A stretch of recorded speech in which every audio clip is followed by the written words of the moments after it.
எல்லாம் வல்ல அல்லாஹ்வின் நல்லடியார்களே, நம்முடைய தேசத்தினுடைய கருப்பு தினமாக நம்முடைய நாட்டில் உள்ள நீதிகளுக்கெல்லாம் நம் நாடு பேசக்கூடிய இறையாண்மைக்கு எதிரான ஒரு நிகழ்வு தான் டிசம்பர் 6 அன்று நடைபெற்ற ஒரு நிகழ்வு. பாபர் பள்ளிவாசல் இடிக்கப்பட்டு அதில் பல ஆண்டுகள் கடந்து அதற்கு ஒரு தீர்ப்பும் வழங்கப்பட்டு, அதாவது ஒரு நீதிமன்றம் என்று சொன்னால் அது வழங்கக்கூடிய தீர்ப்பு என்பது அதை பார்க்கக்கூடிய மக்களுக்கு, அண்டை நாடுகளுக்கு அது ஒரு எடுத்துக்காட்டாக இருக்க வேண்டும். ஆனால் இந்தியாவில் வழங்கப்பட்ட பாபர் மசூதி வழக்கில் வழங்கப்பட்ட ஒரு தீர்ப்பு என்பது, தீர்ப்பு வழங்கப்பட்டது, நியாயம் வழங்கப்படவில்லை.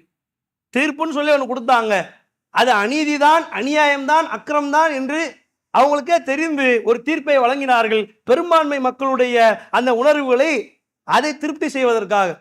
என்ன சொல்லப்பட்டது? கவனிக்க வேண்டிய விஷயம் தெரியுமா? பாபர் பள்ளிவாசல் இழந்து விட்டோம். பாபர் பள்ளிவாசல் இடம் முஸ்லிம்களுக்கு கொடுக்கப்பட வேண்டும், அதுவும் கொடுக்கப்படவில்லை.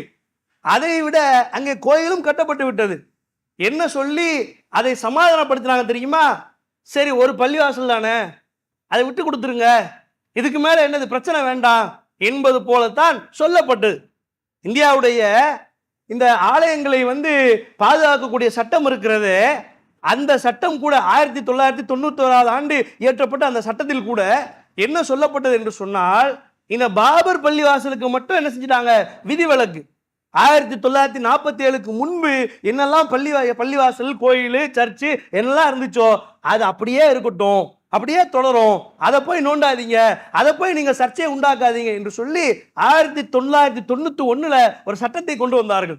அதே என்ன செஞ்சாங்க காங்கிரஸ் அரசு, அதுல ஒரு ஓட்டையை போட்டு அதுல என்ன செஞ்சாங்க, பாபர் பள்ளிவாசல ஒரு விலக்கு கொடுத்துட்டாங்க. சரி, பிரச்சனை இல்லை, முடிஞ்சது.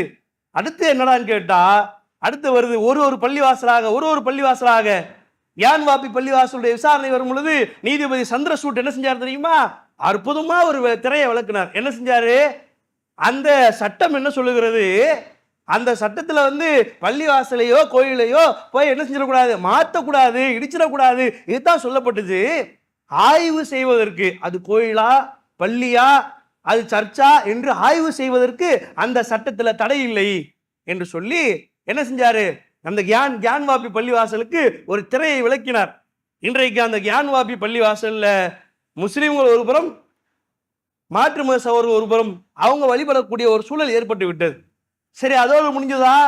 திரையை விளக்கின சந்திரசூட்டுடைய அந்த தீர்ப்பை வைத்துக்கொண்டு இப்ப என்ன செய்யறாங்கன்னு சொன்னா, சம்பல்ல இருக்கக்கூடிய பள்ளிவாசல், அந்த ஷஹி பள்ளிவாசல்ல நிலைமை என்ன அப்படின்னு சொன்னா, அங்க இருக்கக்கூடிய மக்கள் கொல்லப்பட்டிருக்கிறாங்க.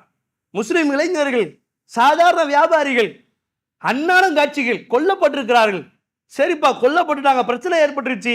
எல்லாத்துக்கும் காரணம் என்னன்னு சொன்னா, நீதிமன்றத்துடைய உத்தரவு, போய் அங்க ஆய்வு பண்ணுங்க என்று சொல்லக்கூடிய உத்தரவு. இப்ப என்ன கேள்வின்னு கேட்டா, 2 நாளைக்கு முன்னாடி ராகுல் காந்தி அந்த இடத்தை, சம்பல்ல பாதிக்கப்பட்ட மக்களை பார்ப்பதற்காக வேண்டி ஒரு நாட்டினுடைய எதிர்க்கட்சி தலைவர், ஒரு எம்பி, அவர் என்ன செய்யறாரு, பாதிக்கப்பட்ட மக்களை பார்க்க வேண்டும் என்று சொல்லி அவர் செல்லுகிறார். அதை தடுத்து நிறுத்துகிறார்கள்.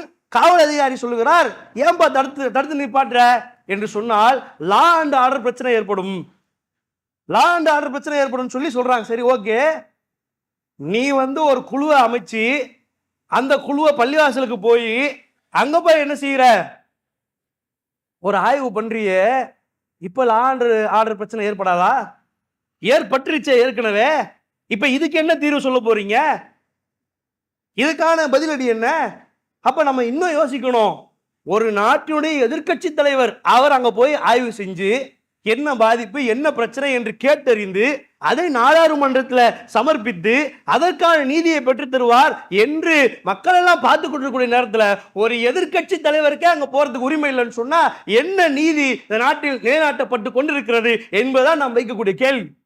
ஒரு எதிர்க்கட்சி தலைவரை போக முடியாதுன்னு சொன்னா, பாதிக்கப்பட்ட மக்களை பார்க்க முடியாது என்று சொன்னால், அப்ப என்னப்பா நீதி? நீ சொல்றதா நீதியா?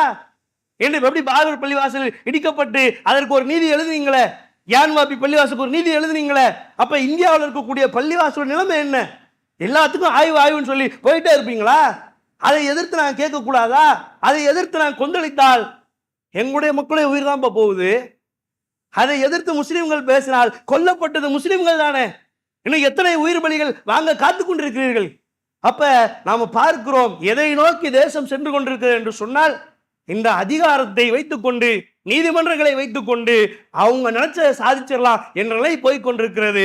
ஒரே ஒரு செய்தியை சொல்லுகின்றோம், அல்லாஹ் ரப்புல் ஆலமீன் ஹஸ்புனல்லாஹு வ நிஅமல் வக்கீல், அல்லாஹ் இருக்கிறான், பார்த்து கொண்டிருக்கிறான். அநியாயக்காரர்களுக்கு அல்லாஹ் கொடுக்கக்கூடிய பதிலடி என்பது அது வரும் பொழுது தாங்க மாட்டீங்க, இருக்க மாட்டீங்க, ஒருத்த மிச்சம் இருக்க மாட்டீங்க. அல்லாஹ் பார்த்துட்டு இருக்கிறான். நாங்க ஆயுதத்தை கையில் எடுக்க மாட்டோம், எதுவும் பண்ண மாட்டோம், அல்லாஹ்ட்ட பிரார்த்திப்போம், யா அல்லாஹ் இந்த பாதிக்கப்பட்ட இந்த மக்களை நீ பார்த்துக்க, அவனுக்கு நீதியை நீ கொடு, நான் அநியாயம் பண்றானே அவனை நீ பார்த்துக்க என்று சொல்லி அல்லாஹ் ரப்புல் ஆலமீன் அவன்கிட்ட ஒப்படைப்போம். அல்லாஹ் கொடுப்பான் பதிலடி, உங்களுக்கு நிச்சயமாக மீள முடியாத பதிலடியாக இருக்கும் என்பதை சொல்லிக்கொண்டு நிறைவு செய்கின்றேன். வாஹிர் தாவானா அல்ஹம்துலில்லாஹி ரப்பில் ஆலமீன். அஸ்ஸலாமு அலைக்கும்.